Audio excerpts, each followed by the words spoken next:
Okay, so here we are, me with Lori Silverman, the one, the only Lori Silverman, author of so many, I mean, the record holder for the number of books on storytelling and the really what should be called an expert. Thank you for being here today with talking with me from Partners for Progress and for all of your books. This is an amazing experience, and I'm looking forward to this so much. Thank you. It's a pleasure to meet you. Great. So, Lori, I have several questions, and we'll just move through them as usual. And basically, I know that some people have been in the topic for a while, but you've been there since 2002. You've been writing, you've been working. So could you maybe share some of the key findings since that time? Like, what are your key learnings about storytelling? Well, I think there have been a couple, but the first one that really sticks with me is there was a sequence of several events that happened about the same time. When I wrote Wake Me Up When the Data Is Over, the reason I wrote that book was because I had written a book prior to that, Stories Trainers Tell. And the hosts of radio and TV shows kept asking me, can story be used for more than training? And there was really, other than Steve Denning's initial, really wasn't anything written. So I embarked on a 3-year study with about 200 people across the world to document the use of story in a variety of different business applications. And the one thing, I think the big umbrella piece that stands out for me is that stories move people to action, and that action is profitable for everyone. Now, when that book came out in 2006, Kendall Haven was also writing a book, and you may have interviewed him. His book came out in 2007 called Story Proof, and he was looking at the academic side, or more of what are the research studies that demonstrate that there is a real power to story. So his work really married very well with what we did. And then Karen Dietz, who I know you also have spoken with, she started, after the Wake Me Up book came out, she started to curate, and still does to this day, many years later, about the benefits of using story, the techniques that people are using, the different types of applications. And so we've continued to grow this body of knowledge around the results. But all in all, it really is the one form of narrative to move people to action. Great. I felt it too in my in the job and the work I do with storytelling. It really is something that energizes us. So you mentioned quite a lot of books, and the one about the Wake Me Up book, which is really great for its qualitative and quantitative research on the matter. So could you give me like an overall, like maybe your favorite or your most memorable result of the storytelling, I mean, in business? Sure. So let me come at that 2 different ways. Okay. So the first way is, I would like you to imagine that you've been invited to a conference and you're very excited because there's going to be a session on business storytelling and the types of results that people are getting. So you get to the venue early, and you seat yourself in the room, and you notice people coming in around you. And so you're a very friendly person. You introduce yourself to other people, and you start asking them, tell me about the results that you've gotten. Have you been using business storytelling? What has it meant to you? And one man says to you, oh, you will not believe it. I needed to convince our senior executive team that we had some safety issues that needed to be funded. And I've not been successful in the past at getting them to recognize their importance. But I worked with someone to craft a series of stories, and I noticed everything changed in the room. They sat forward, they listened to me, and halfway through they said, "Is this what you want the money for, is to solve these issues?" And he said, "Yes." And they said, "Well, how much do you need?" "We'll just give you the money right now." He was so shocked, he didn't know what to do. And then a woman kind of chimes in and she says, "Well, I work in the operating room in a hospital. I'm a nurse. And I was going to school to get more education. And one of our courses asked us to craft stories. And so I said to my boss, who was the head of nursing, "Can I get some stories from the nurses in the OR?" And she said, "Yes, that would be fine." So I started to ask them story prompts, things like, tell me about a moment when you just knew you wanted to go into nursing, or tell me about the most memorable patient experience you've ever had. And she said the nurses loved it so much, Artem, you aren't going to believe it. They wanted to continue this process. And not only did they continue to tell stories, but they created a book of stories. And then we saw some really interesting things happen. Turnover went down, like way down. And the operating, which is exactly what we needed. But we were like, really? That happened through story? And someone else said, we had an employee situation, a little bit different happen to us, but it's still, got us the same types of results. Not in terms of turnover, but in terms of engagement.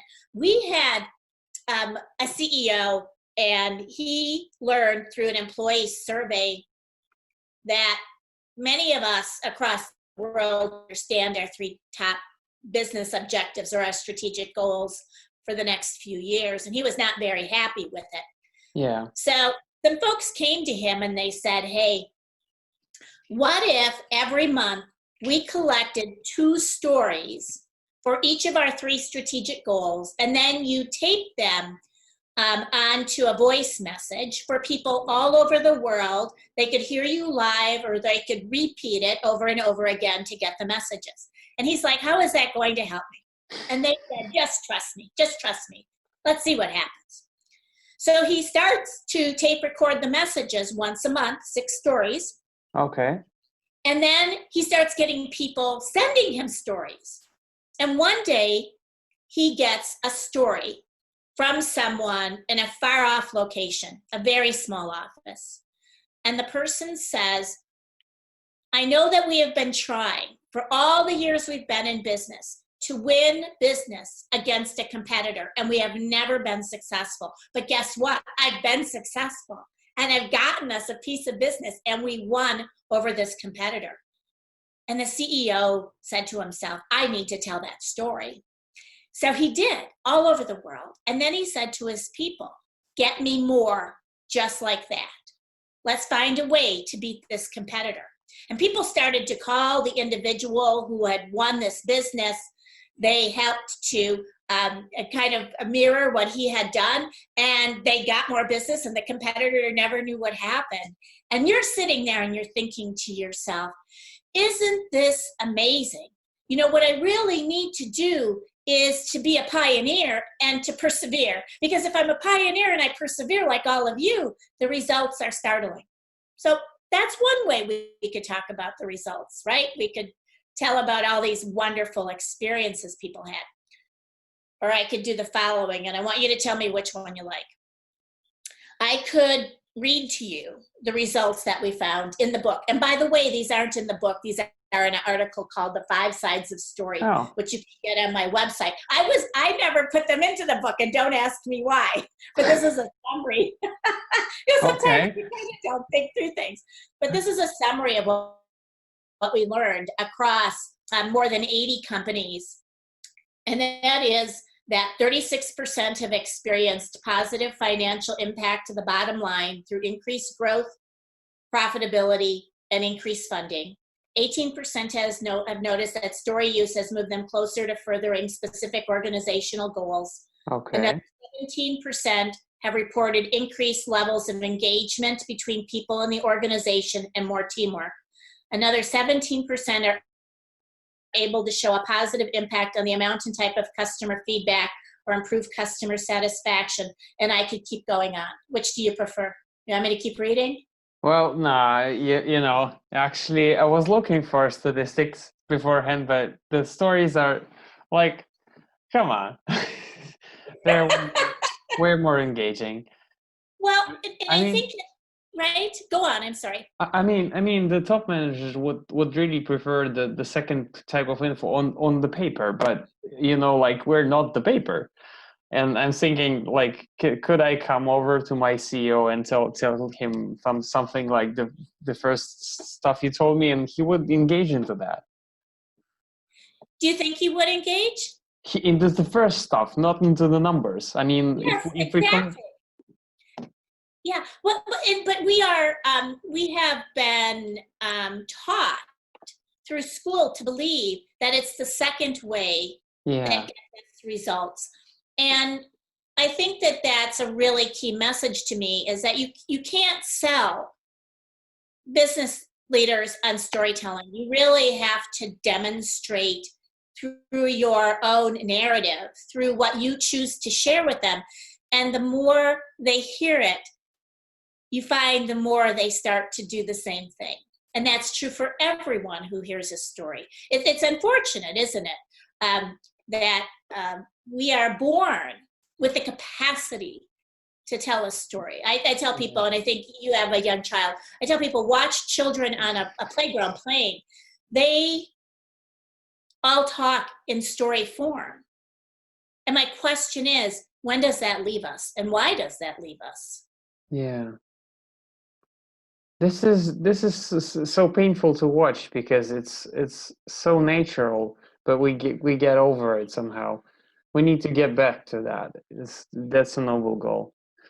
Okay, thank you for sharing, because those stories are amazing. I've read part of them, like something similar about the hospital and the turnover rate in the Wake Me Up book. It was a great finding there, and it still is here.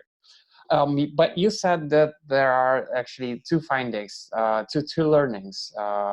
So please go on. Could you share the second one with me? Yes, I think the second one is what I started to allude to, and that is that you cannot sell story to anyone. Yeah. And even more so, when one of the biggest, I think, insights for me is that you cannot sell business storytelling outside of a context. Yeah. Me, I don't call myself a business storyteller. I am the shift strategist. Now, within my strategy work, I use business storytelling. I also do work in data literacy. Within my work in data literacy, I'm using business storytelling, but I don't lead with story. Now, some people are successful at that, but for the majority of us, we need a business context within which to house story. So I say to people, you could try to initiate an effort in your organization to bring in business storytelling, but what I'd rather you do is I'd rather you, if you were in sales, find a way to say, how can we use a different technique within the sales function? Or if I'm kicking off a change effort, you know, how can we use story within the change effort? And that it's the business context that leads, not the story piece. So that for me, I think, was the biggest learning. Great. The context really matters. Yes. This is great. Thank you for that. You said that we are really born with the desire, and like we are born storytellers. But people are rarely good at telling the stories, like, well, like some literatures, people from literature, from philology, and what bothers me even more, they are bad at looking at their experience and finding those stories. So could you share any methods of that you prefer to find those good stories? Like, Well, for me, there are, I think, a couple different things. First of all, I don't go looking for stories. I do pay attention to my life. Okay. and interesting experiences that happened to me. And when there's something new and novel that I think would make a good story, I will log it in a file for future Okay. use. That's the first thing. The second thing is a lot of people know that I tell a lot of stories, especially in my workshops for training or in my keynote talks. So I'll often get an email or a phone call or from someone that will say, I have a story for you. If you're interested, I think something that's happened to me is something that would be useful to you. And in fact, we have one of those in the Business-Storytelling For Dummies book from a woman by the name of Pam Stampin who did that. I still remember the first time I heard her tell me this story. She invited me to have coffee with her. And she was telling me about an experience, and literally I had goosebumps running up and down my arms. So that the experience was so moving. I thought I have to have this story, and so then I captured it from her. But when I work with executives and I capture their stories, the thing that I focus on the most is what action do they need people to take once people have heard the story. So we use that to guide us in terms of finding the best story for them to tell versus them coming to me and saying, here's the story I want to tell. Because that might not have the key point that we want to stress with people. Okay, so it's also about the actions you take, like the same with the talk before. Yes, Great. yes. And would you like an example? Would that be helpful? Yes, I was just about to ask for that. Give me one. Well, so yes. So I was working with a technology leader, and it was in November, and he called me up and said, I want my group, which had about 35 people in it, to kick off the year with a renewed energy towards the future. I kind of want them to step it up a notch in terms of their efforts. Okay. And I said, okay. So I said to him, I asked him a story prompt. And I said, I'm going to ask you a story prompt and you tell me what stories come to mind. So tell me about a time in your life, either personally or professionally, when you really stepped it up a notch beyond anything you had done before. And he thought of two stories. He thought of one in the business realm and he thought of one in the personal realm. And he gave me the Twitter version of each. And I said, I think the personal story is far more interesting. Does anybody know the story at work? Like, have you told it to anyone? And he said, absolutely not. And it was something that was going on right at that moment in time that no one knew about other than his wife. And so I said, well, what I'd like to do is I'd like to audio tape you telling me the story with a lot of detail. And then I transcribe it. Now, there's a reason for this. When we tell a story for the first time, it's what we call a raw story. But raw stories are not polished, compelling versions of the stories. At least 99% of the time they're not. Yeah. So people have the pieces out of order, or they've missed something, or they wander when they're telling it. So I like to capture it, like we're capturing this on video, and we'll also get an audio recording, but I like to audio it, and then I transcribe it. And then I ask permission to alter the story, which is what I did with him. And what resulted from it is, and I have this in front of me, I actually, I was putting it out to look at the other day. This is the final version of the story. It's actually several pages long. And it has a very actionable key point to it. Now, let me just give you the highlights. Okay. He had turned 40 years old, and one day he weighed himself, and he realized he had gained a lot of weight. And he does not like to diet. He loves food. He loves really good food. And he also doesn't like boring exercise. So he started looking for things that he could do that would benefit him. and he landed on Krav Maga, which of all things is a very surprising sort of exercise activity because you're physical, right? You're physically like punching someone or, and doing things. And yeah, he's a very sensitive, caring man. So this is not normal. And he talks about how he made the commitment and then he realized what he had done. And he's like, oh my gosh, I can't go through with this. How am I ever going to, face this? But he does.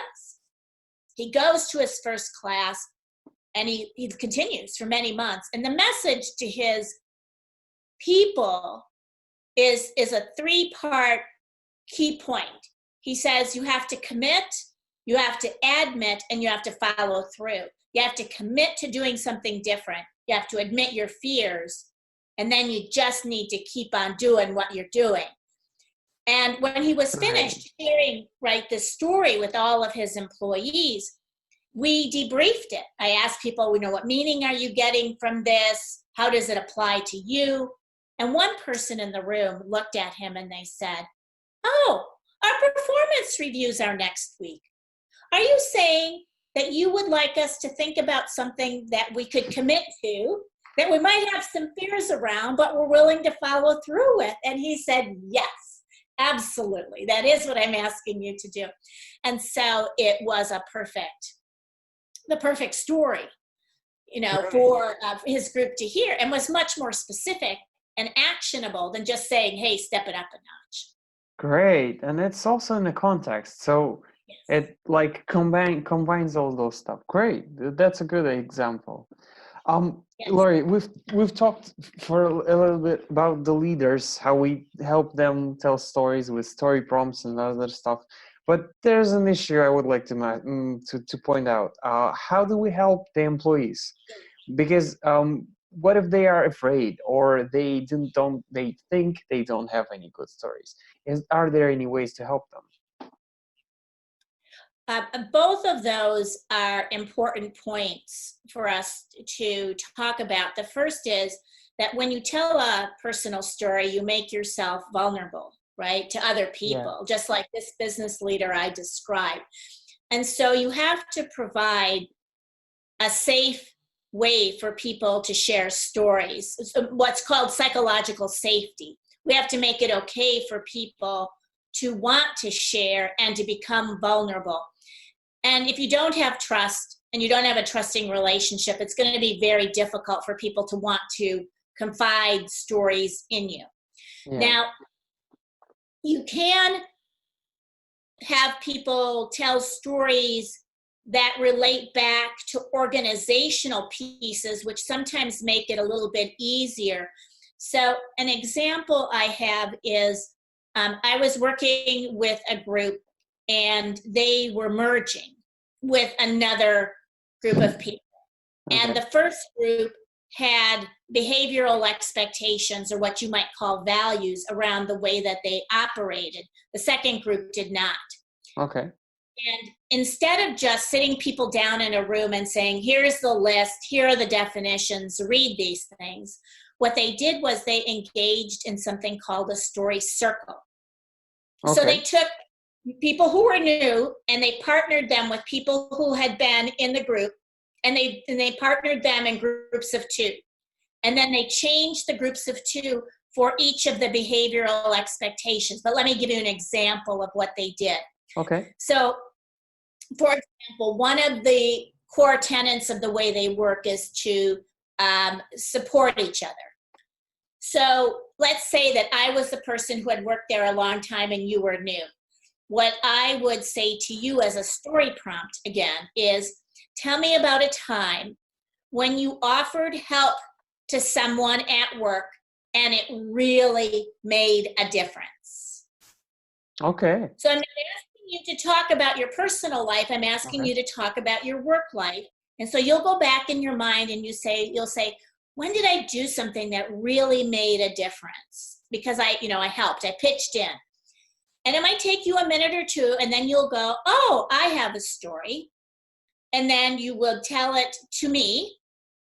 And when you're finished telling it to me, then I would say to you, because we always want to debrief stories for their meaning, I would say to you, what did you like about that situation? And I might also say, what meaning does it hold for you today? No. And then you would tell me, so that we can actually share. And then I would tell you afterwards, here's what I liked about your story, and here's what meaning it has for me. And you might learn something as the result of what I share. And then we would flip, and I would share my story with you, so that there's, it's a reciprocity. You're not just telling me a story and you get nothing, but you're hearing mine and you get to debrief mine.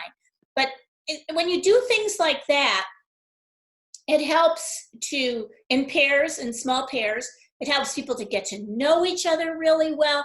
Folks, even when I've done this in public settings, like in large venues of several hundred people, individuals will tell me that they think they've made a new friend, and then it's only taken them maybe 10 minutes to do this joint activity with each other because of that sharing and that vulnerability. But we have to make certain that we're asking something safe. What we don't want to do is something that happened to me a while ago. I still remember it to this day. I was at a meeting on a Sunday morning with a couple hundred people, and we were talking about business storytelling, and the host of the meeting asked us to share a story, a very personal, private, vulnerable story about the biggest difficulty in our life. And I knew the story that I needed to tell, but I did not want to tell it. And that's what you don't want to do, is you don't want to put people in those uncomfortable sorts of situations. Oh yeah, that's tough. Yes. I don't even know what's worse, a story that you wouldn't like to tell or an unfinished story. This both ways are just tough. Thank you. Yes. Yes. This safety is something to create. This is good.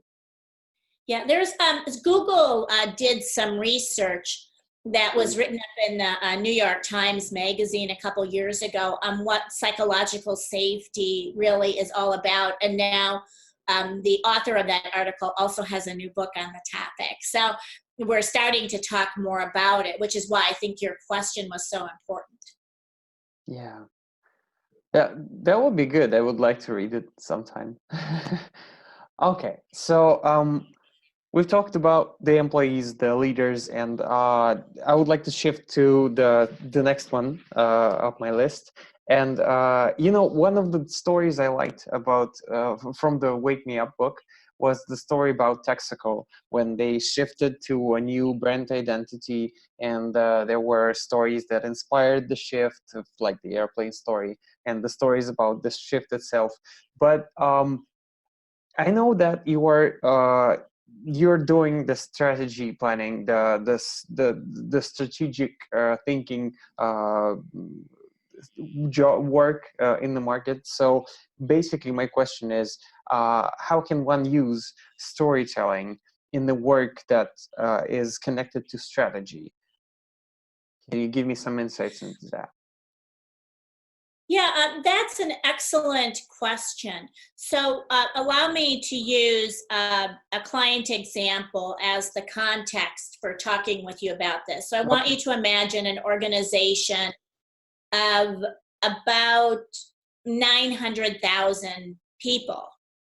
Okay, and it's a membership organization. So people are all, they've joined, they're volunteers, and they're working for a cause.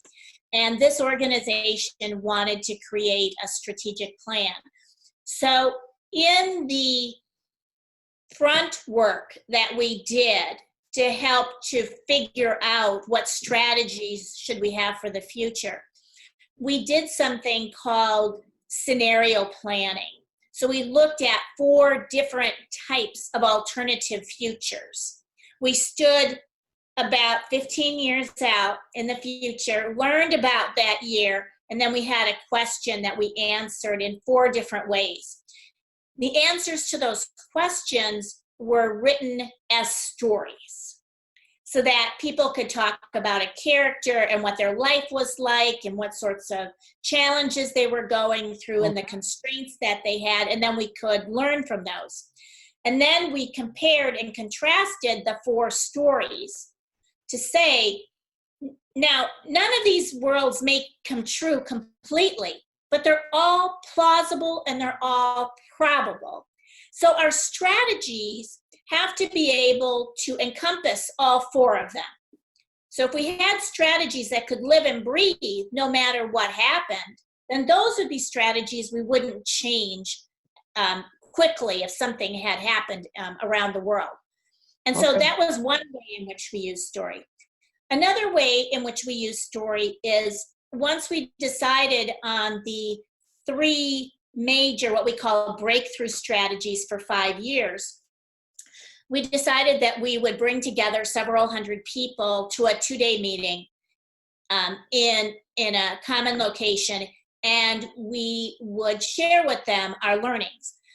But to talk about the strategies, we didn't have someone speak from the stage. We had theater plays or skits designed, stories designed, one for each of the 3 breakthroughs. So people got to see what life would be like if this strategy were brought to life and were completed, and the sorts of problems that would be overcome if those strategies were put into place, which was really quite lovely. And then we videotaped those so people could send them around to others. Another thing that we did was the leader of the organization at the time told a very interesting story. And this story was to capture people's skepticism, because no matter how much we might want to embrace the future, we're always skeptics.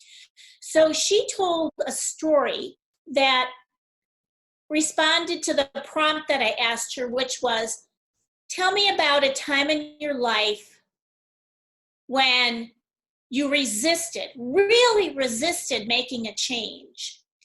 And when you came to embrace it, there were many benefits. And so she and I, we crafted that story. She told it from the stage to everyone, because what we wanted to show was that she herself, even though she had great challenges in wanting to do something, and then something she really didn't want to engage in, when she allowed herself to embrace it, the world turned out even better than what she had anticipated. And that's how we wanted people to embrace this plan as well, we wanted to say to them, we know you are skeptics. We know you're going to have some resistance. Follow us. And we promise you life will be better on the other side. And then because this is a membership organization, there was another type of story that was told. This organization knows who its up-and-coming leaders are going to be in the organization, because leadership changes every year at the top. So the next 3 individuals in line wrote a single story, what they called a dream story, our dream for the future. And they also did a skit from the stage that they all participated in. But what was really, I think, the neatest thing to me was that I want you to imagine a script that's all been written out as a story, and it's tape recorded in advance. I start to talk, and in the middle of a sentence, I stop talking and you continue the sentence. Wow. And then a few minutes later, you stop talking and someone else's voice takes over. And then a minute or 2 later, my voice comes back in again. And so it's a story where you hear the voices of all 3 of these individuals over a period of 10 minutes as they're acting out a situation on stage to go with the narrative. And that was their way of sharing their dream story with other people and showing that they were aligned and that they were willing to work as one. So those are just some examples of the types of ways that story and strategy can kind of marry together to do some new and different things. Great, thank you. I've read some of that, some of similar content in Sean Callahan's book, like the last one he gave to the market. But those four are really like the foundations. Thank you for sharing. Yeah, they Okay. are. Lori, I know that you're currently doing some interesting work in marrying data and storytelling, and this is even more interesting. Could you, how did you find yourself in this field? How on earth are you trying to marry those two different things together? Well, it started when Karen Dietz and I wrote Business Storytelling for Dummies. Yeah. Several months after the book came out, I was paging through it because when you write a book, and we wrote it in about a 3-month time frame, you sometimes you write so fast that you don't even know what you're putting down on paper, and then you want to take a rest, right? I want to rest, and then I come back.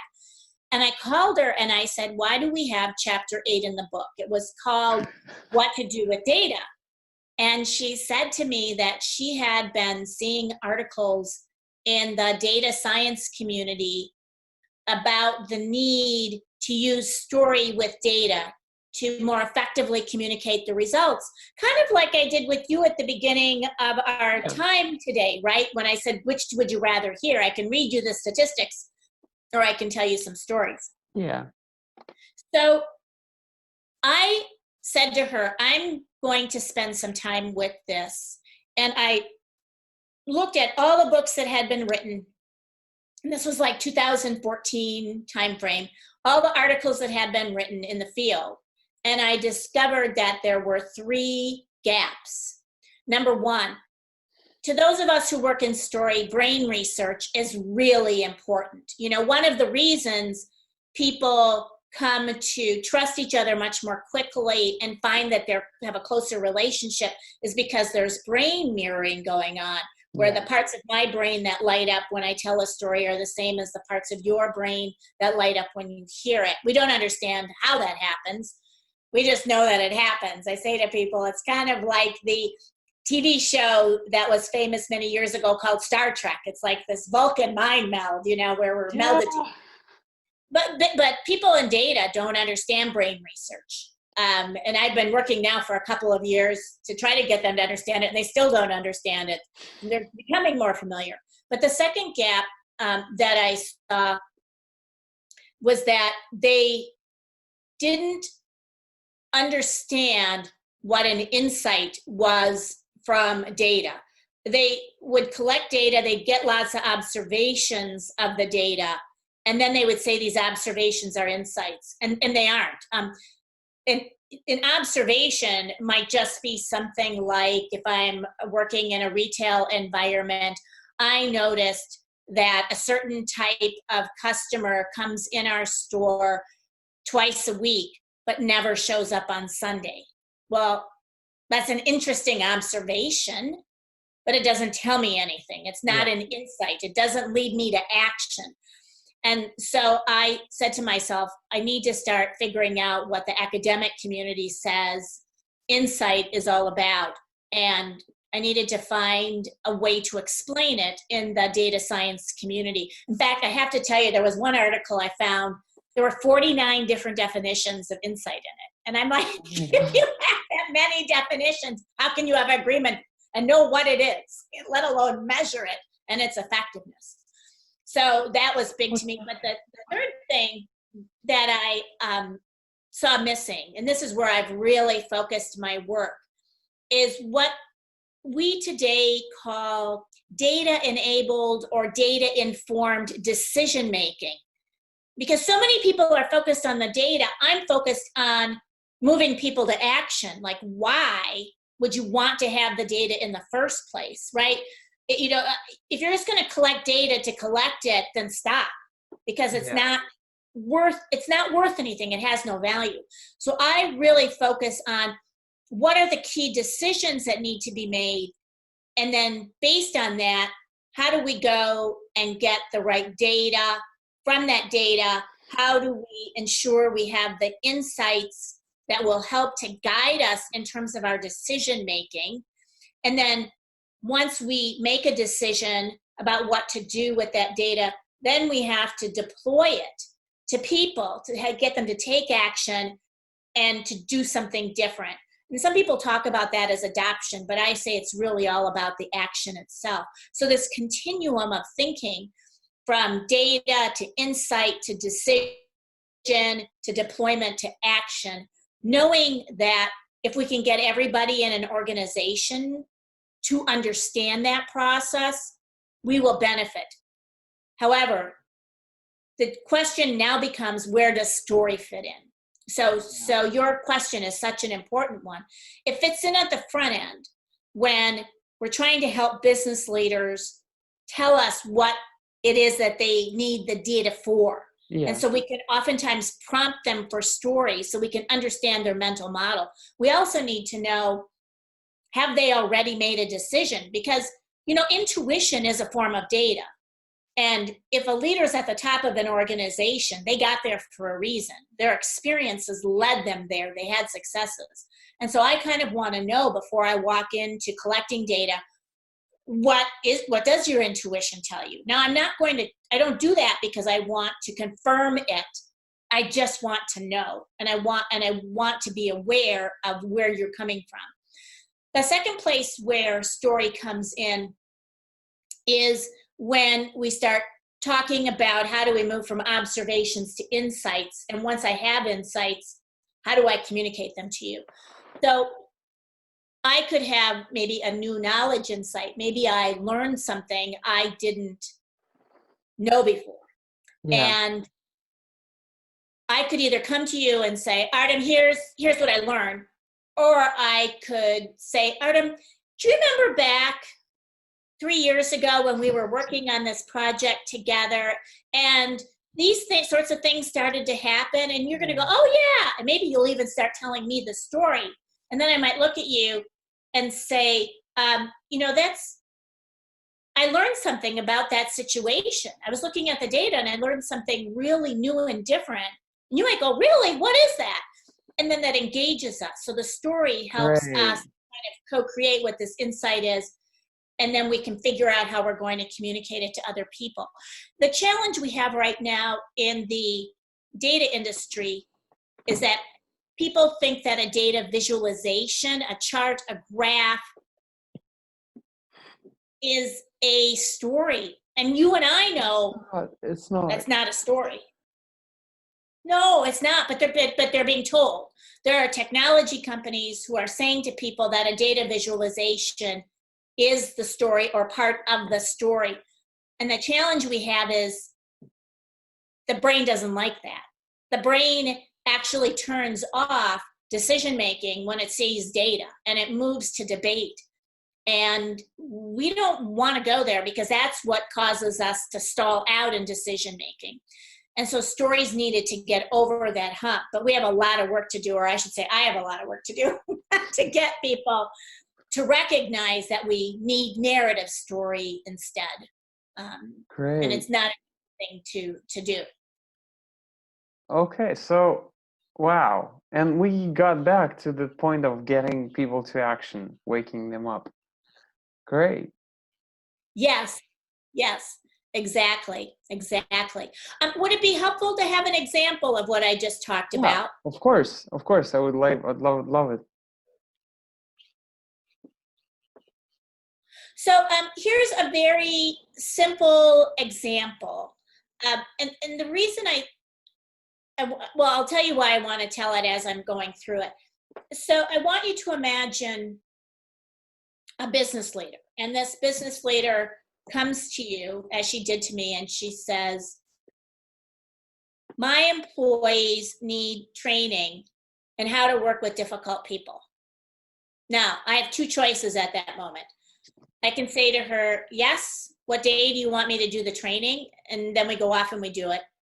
I did not do that. Instead, I said to her, do you have any data to support your decision? And she said to me, well, people are telling me things, but to be quite honest, I don't have information from everyone. I said, well, would it be okay and she had, I think, about 23 people in her group.